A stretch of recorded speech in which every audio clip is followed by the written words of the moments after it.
Bonjour, vous écoutez l'épisode 91 du podcast Revue et corrigée.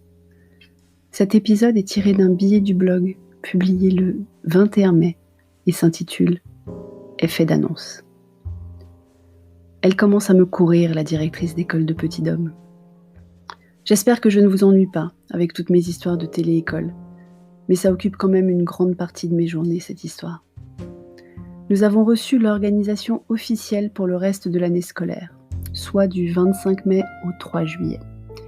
Les 6 dernières semaines de l'année, dont un jour férié. Le lundi 1er juin, pour ceux qui ne suivent pas ou qui auraient oublié que la fonction publique chôme toujours le lundi de Pentecôte, alors que le privé doit le poser en RTT, même parfois en RTT obligatoire, depuis la canicule de 2003. Donc, du 25 mai au 3 juillet, 23 jours de classe. Alors, pour l'école de Petit-Dôme, les enfants sont bien répartis dans des groupes de moins de 15, y compris ceux dont les parents ont décidé de ne pas les renvoyer à l'école. Comme ça, on peut décider de les renvoyer quand même. Mais attention, on doit prévenir le vendredi pour le lundi suivant.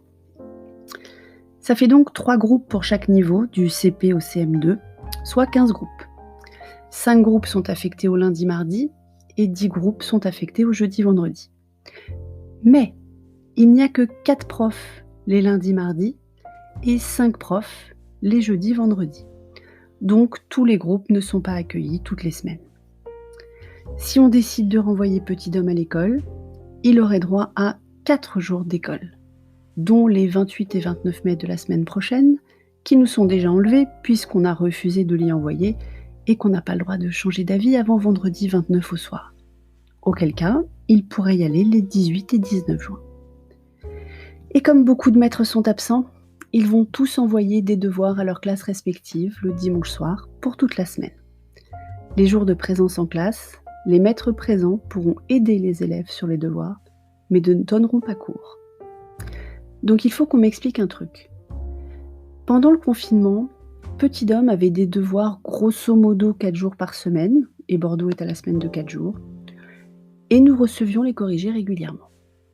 Maintenant que l'école a rouvert, qu'il aille à l'école ou pas, il aura une liste de devoirs le dimanche soir, et à nous de nous débrouiller pour les répartir dans la semaine.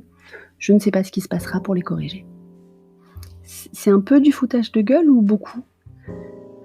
Je suis matheuse de goût et scientifique de formation, et vu mon métier, dans le marketing, je sais qu'on peut faire dire à peu près n'importe quoi aux chiffres. C'est traître les chiffres. Selon les divisions choisies pour faire des pourcentages, on peut dire à peu près ce qu'on veut. Donc, quand le ministre de l'Éducation parle en pourcentage d'établissements rouverts, il donne un chiffre tout à fait véridique et vérifiable, je n'en doute pas un instant. Mais cela ne reflète pas la réalité du quotidien, car il aurait fallu parler en pourcentage d'écoliers ayant retrouvé le chemin de l'école. Et encore. Étant donné qu'aucun écolier ne va à l'école tous les jours, sauf les enfants de parents prioritaires, enfants de soignants, policiers, pompiers, etc., qui ont accès à une garderie pour que leurs parents puissent aller travailler, il devrait en fait parler en nombre de jours de classe par enfant par rapport à ce qu'il aurait dû avoir. Pour Petit-Dôme, c'est 12,9% s'il avait fait les 4 jours sur les 31 entre le 11 mai et le 3 juillet. Ça fait loin des 85% affichés, non ? Je ne blâme même presque pas la directrice. Elle doit jongler avec 4 enseignants qui ne reprennent pas, et sur les 7 qui reprennent, ce n'est pas tous les jours. La bonne nouvelle ? On ne regrette absolument pas notre décision. Merci de m'avoir écouté. N'oubliez pas qu'il n'y aura pas de podcast demain, donc je vous dis à samedi. Si vous m'écoutez sur Apple, merci de laisser un commentaire avec vos 5 étoiles. Et sur toutes les plateformes de balado-diffusion, abonnez-vous et partagez. À bientôt.